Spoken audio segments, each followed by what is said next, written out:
In mid-January 2025, I moved from the low-veld town of Nelspruit up to the high-veld town of Dullstroom. The tropical areas of the low-veld get very hot and humid in the summer, and I found the Nelspruit weather oppressive and unbearable in late December and January. It just was not nice, so I took off for higher and cooler ground.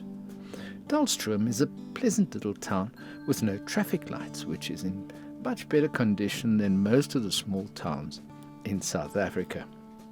There are lots of the typical little shops that cater for the tourists and will sell you knickknacks or food or anything else at expensive prices to transfer your money from your wallet into theirs.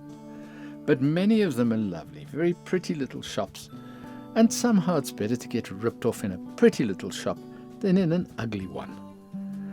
The caravan park is on the dam that supplies the town with water.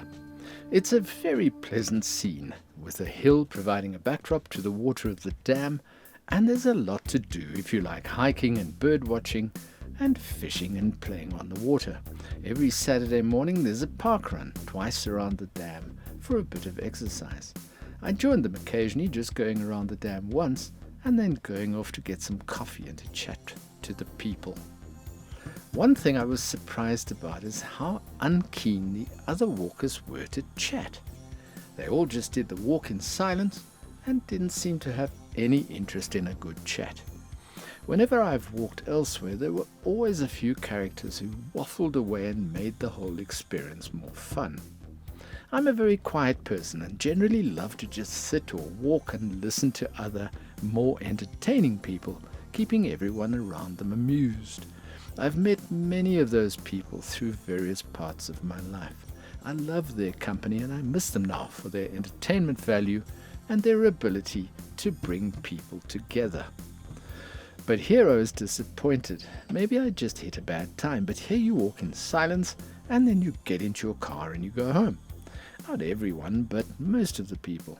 I missed finding some personalities. The town is a little less than 2 kilometers down the dirt road from the caravan park, and that was wonderfully convenient. There were 2 or 3 little shops to buy groceries. The closest one is called Save Right. It's nothing special, but it had everything that I needed at surprisingly cheap prices. I set up my caravan and tent between 2 little trees for shade, the gap being just too small to be able to put the shade section of my tent up. So I just folded the shade section back and secured it in place.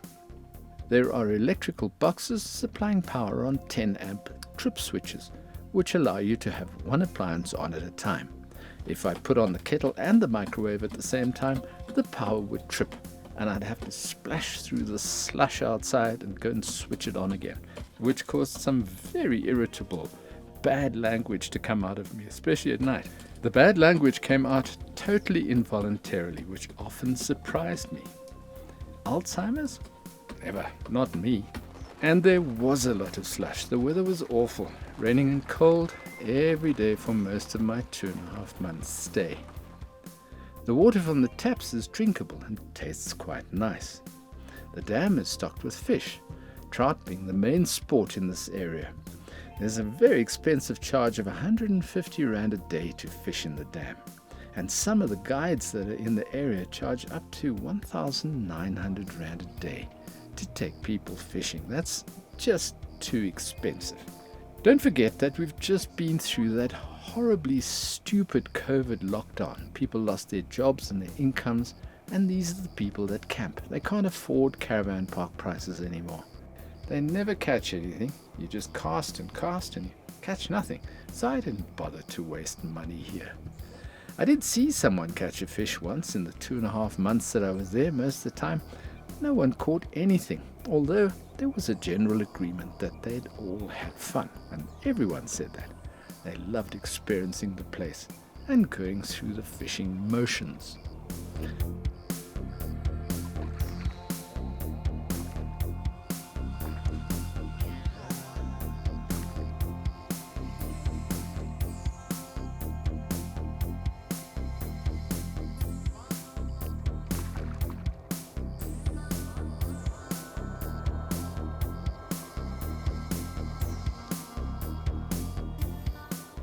This was the first time that I'd ever switched on a heater in the middle of February in South Africa.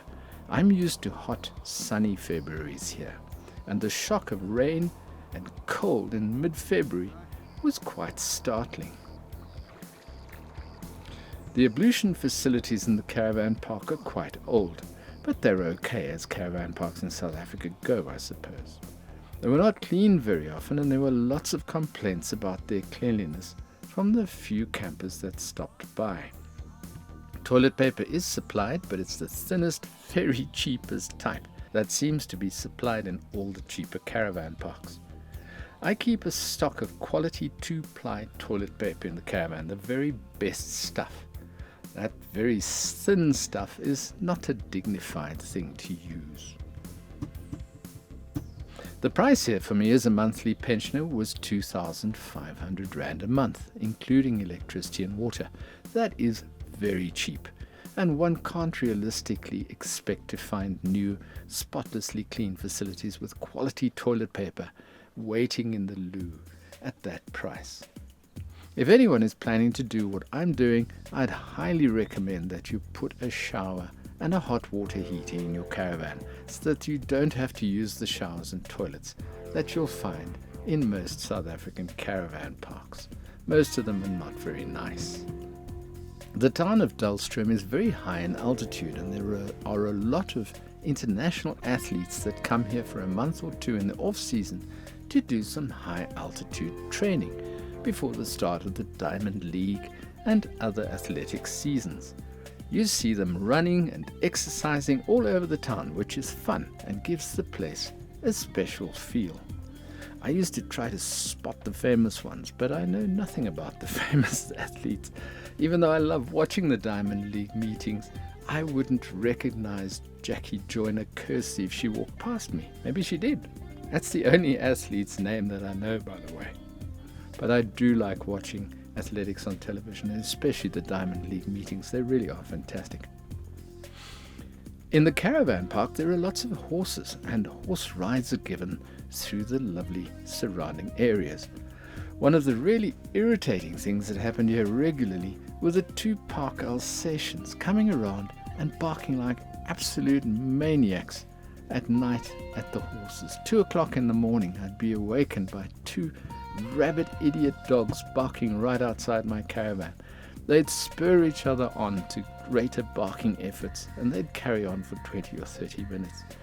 I'd go slushing out in the wet and the dark with my torch trying to chase them off, but they'd just ignore me.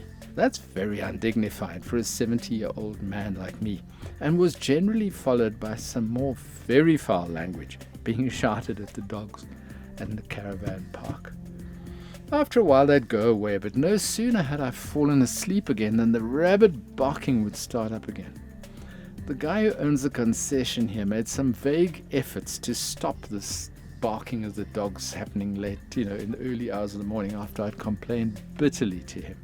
But he was pretty useless at sorting out the situation. I got the feeling that he thought I was just a troublemaker when I complained. I do find that 90% of caravan park managers and owners do not have any training in working with the public and are pretty useless at the job. I'm going to make a video on that sometime. This guy fell into that category.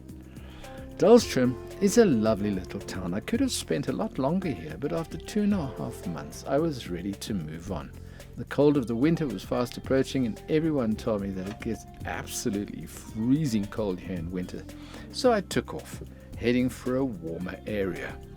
Most of the campers who came through while I was here gave the park a rating of between 7 and 8 out of 10. I would give it a rating of 7, as the place generally has a very nice, peaceful feel about it. Unless they're cutting the grass. They don't have a lawnmower, so they do it with a very noisy weed eater that creates a racket and takes about 2 weeks to do the job. Or once they employed some bum off the street to manage the place, while the concession owner just disappeared for a couple of weeks without telling anyone. All hell broke loose that time, and I was not happy about that. Well, at least there's some drama and entertainment in my life. What else would I be doing in my old age? Maybe I should drop that rating to a 4. Come here, it's a fun place to stay and a special place. Even though I've aired some moans and groans, I met some good people here. I had a lovely time, and this is one of the few places in the world where I might do it again, if they'd let me in after releasing all my moans in this video for all the world to hear.